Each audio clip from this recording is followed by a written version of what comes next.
ఒకసారి ఓపిక పట్టాలి. యా ఇప్పుడు ఫస్ట్ ఎవరు గంట కట్టారు అనేది ఇంపార్టెంట్. అంటే 2001 నుంచి కూడా 2009 డిసెంబర్ 9 దాకా all credit goes to KCR. తర్వాత మిగతా అందరికి ఇస్తా. నేను ఫస్ట్ కేసీఆర్ కి ఇస్తా, సెకండ్ సోనియా గాంధీకి ఇస్తా. బీఆర్ఎస్ అయితే కేసీఆర్ దీక్ష తెలంగాణకు పునాది అని చెప్తున్నారు. కేసీఆర్ దీక్ష వల్లే ప్రకటన వచ్చిందా, ప్రజా ఉద్యమం కలిసి చేసిన ఒత్తిడి వల్ల వచ్చిందా? మీరేమంటారు? మీరు ఫస్ట్ ఎవరికంటే చెప్తున్నా నేను, అందరికి ఇవ్వచ్చు క్రెడిట్, బట్ ఫస్ట్ ఇచ్చేది కేసీఆర్ గారికి, సెకండ్ ఇచ్చేది సోనియా గాంధీ గారికి. ఎందుకంటే ఆ రోజు ప్రసాద్ రావు గారు ఏం స్టేట్మెంట్ ఇచ్చారో మీరు ఒకసారి ఏదైనా క్లిప్ దొరికితే మీరు రీప్లే చేయండి. దాసరి ప్రసాద్ రావు గారు నిమ్స్ డైరెక్టర్, ఆయన ఏం చెప్పారు? ఆయన ఇప్పటికే కీటోన్స్ అన్ని కూడా పోతున్నాయి, ఈ రోజు ఆయన బతకడం కూడా కష్టమే అని కూడా చెప్పాడు. ఆయన ముందు రోజు చెప్పాడు. పెద్ద సంచలనమైంది అది ఆయన ప్రకటన. ఎందుకంటే విద్యార్థులంతా నిమ్స్ దగ్గరకు వచ్చేసి మొత్తం ధ్వంసం చేశారు, ఆయన చనిపోతున్నాడు అనే భయం పట్టుకుంది. ఈవెన్ జయశంకర్ సారు మేము అందరం కూడా రిక్వెస్ట్ చేశాం కేసీఆర్ గారిని, ప్రాణం కంటే గొప్పగా సార్ మీరు ఆపండి అంటే కూడా ఏమన్నా కానీ నేను మానేది లేదని చెప్పాడు ఆయన.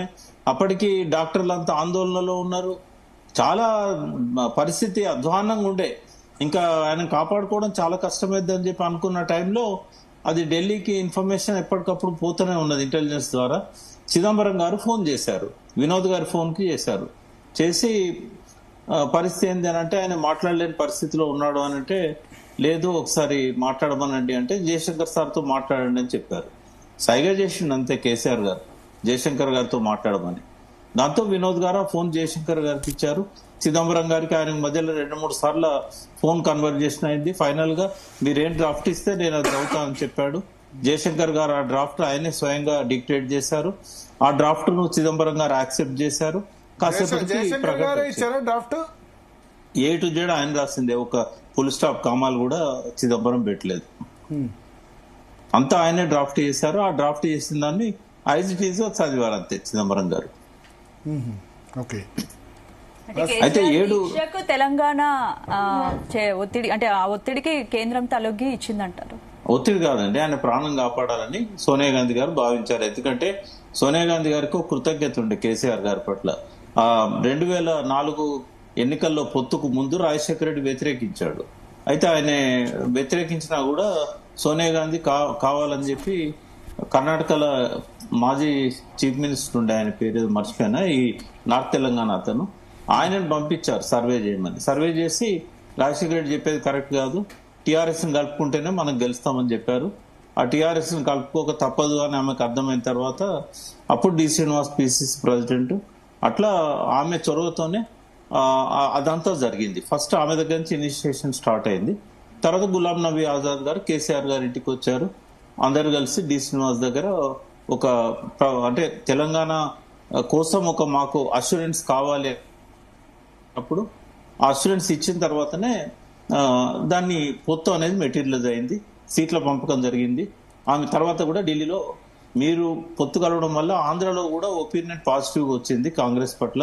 ఎందుకంటే తెలంగాణలో టీఆర్ఎస్ కాంగ్రెస్ ఒకటైందంటే ఇంకా అధికారంలోకి వస్తుందనే ఒక నమ్మకం ఆంధ్ర ప్రజల్లో కలిగింది.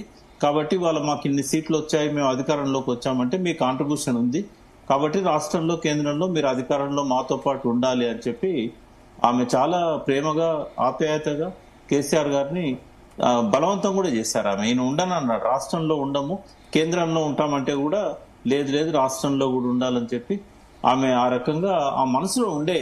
అయితే ఆమె ఎప్పుడు కూడా తెలంగాణకు అడ్డు లేదండి. కేవలం రాజశేఖర రెడ్డి గారు ఆయన బెదిరింపులు కావచ్చు, బ్లాక్ మెయిల్ కావచ్చు, మాకెవరో కాదు మన్మోహన్ సింగ్ గారే స్వయంగా చెప్పారు జయశంకర్ గారికి, మీరు పట్టుబడుతున్నారు, మేడం కూడా ఇవ్వాలనే ఉంది, కానీ రాజశేఖర రెడ్డి గారు ఇష్టపడట్లేదు, ఆయనకు 25 మంది ఎంపీల మద్దతు ఉన్నది, బీఆర్ఎస్ ఓన్లీ 5 ఎంపీలే ఉన్నారు, ఒకవేళ మీరు ఇస్తానంటే నేను విత్డ్రా చేసుకుంటా అని చెప్పి డైరెక్ట్ గా ఆయన థ్రెడ్ చేశారు. కాబట్టి మీకు ఈ సెషన్ లో ఇంకా ఈ టర్మ్ లో మీకు తెలంగాణ ఆమె ఇవ్వడం కష్టమే అన్నట్టుగా మన్మోహన్ సింగ్ గారు చెప్పారు. చెప్పిన తర్వాతనే రిజైన్ చేశారు కేంద్ర మంత్రి పదవులకు. అది జయశంకర్ గారిని పర్సనల్ గా పిలుచుకొని చెప్పాడు ఆయన. అందుకని రిజైన్ చేయాల్సి వచ్చింది, ఇంకా వాళ్ళు ఇచ్చేయట్లేరని. శరత్ గారు ఏమంటారు?